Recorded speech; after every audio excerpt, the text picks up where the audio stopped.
នឹងឲ្យសួស្តីបងប្អូនដែលស្រឡាញ់ព្រៀបទាំងអស់គ្នាបាទនេះជាពូជព្រៀបមន់ក្រងបងប្អូនណាអញ្ចឹងព្រៀបមន់ក្រងគីឡូវាអាចដល់1គីឡូទៅ1គីឡូមួយខាំ1គីឡូ2ខាំបងប្អូនហើយសម្រាប់ព្រៀបខ្ញុំបាទនេះ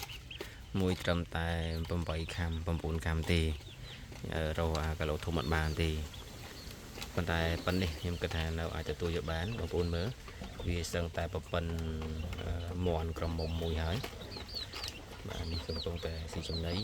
ហើយគូនេះផងដែរគឺកំពុងតែរកសម្បុកហើយឃើញកាច់សម្បុកដាក់ចូលសម្បុកដើម្បីរកពងហើយសម្រាប់មួយសនេះគីឡូវាត្រឹមតែ7ខាំទេសស្អាតមែនទែនពណ៌ស្អាតបងប្អូនសម្រាប់បងប្អូនអ្នកស្រឡាញ់ព្រៀបមើលឃើញគឺស្រឡាញ់តែម្ដងសម្រាប់ពណ៌សនេះហើយមួយនេះគឺជាកូនបងប្អូនកូនទៅតែបាន1ខែកន្លះទេ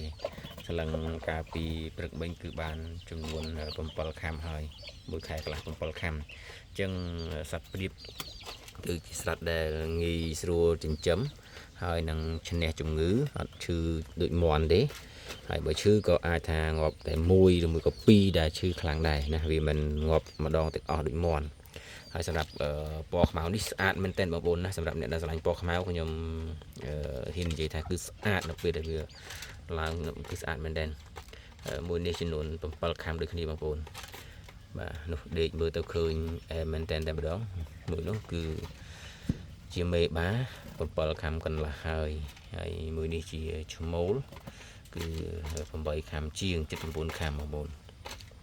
ហើយយើងកំពុងតែចិញ្ចឹមដើម្បីជាលម្អសប្បាយភ្នែកជាងវិធីការអត់សុខគឺយើងមកកំសាន្តជាមួយនឹងព្រៀបបងប្អូនបាទវាជួយកាត់ stress ហើយក៏យើងអាចយកវាជាម្ហូបអាហារនៅពេលដែលយើងចិញ្ចឹមវាបានច្រើនហើយសម្រាប់ចំណីនេះ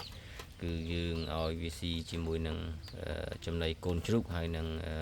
ពោតកិនខ្នាត5លីគេហៅខ្នាត5លីបាទហើយនេះគឺជាត្រង់ទាំងមូលគឺយើងមានចំនួន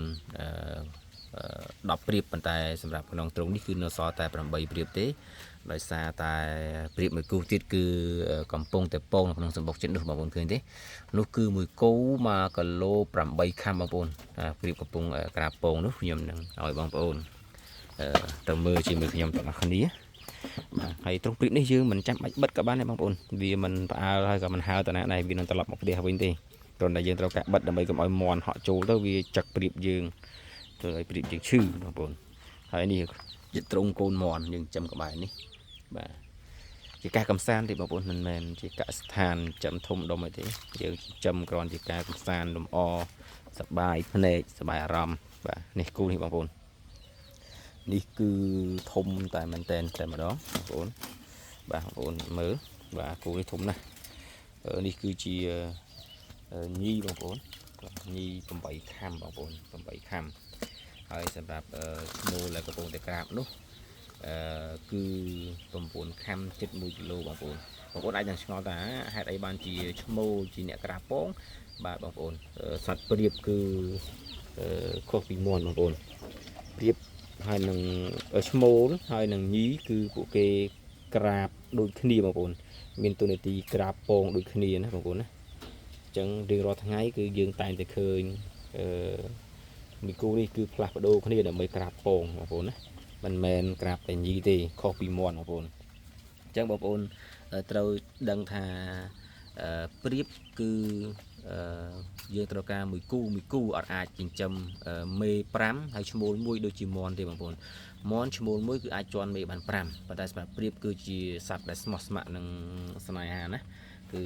វាជន់តែមេរបស់វាដែលវាស្រឡាញ់មួយទេវាអត់ជន់មេច្រើនទេអញ្ចឹងបើសិនជាយើងត្រូវការមេព្រៀប5យើងត្រូវការឈ្មោល5បងប្អូនណាហើយការក្រាបពងនេះគឺវាដូរឆ្លាស់គ្នាក្រាបម្នាក់មួយថ្ងៃឬមួយក៏ម្នាក់12ម៉ោងក៏អាចថាបាន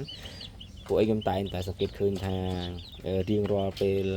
ព្រឹកគឺព្រៀបដោះដូរគ្នាក្រាបព្រៀបនេះមកស៊ីចំណីទៅ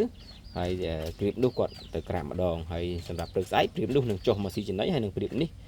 នឹងទៅក្រាបម្ដងអញ្ចឹងវាដោះដូរគ្នាវាដោះដូរគ្នានៅក្នុងការក្រាបបាទអរគុណច្រើនបងប្អូនទាំងអស់គ្នាដែលស្រឡាញ់និងចូលចិត្តវីដេអូតាក់ទងជាមួយនឹងព្រៀបបងប្អូនណាអរគុណច្រើន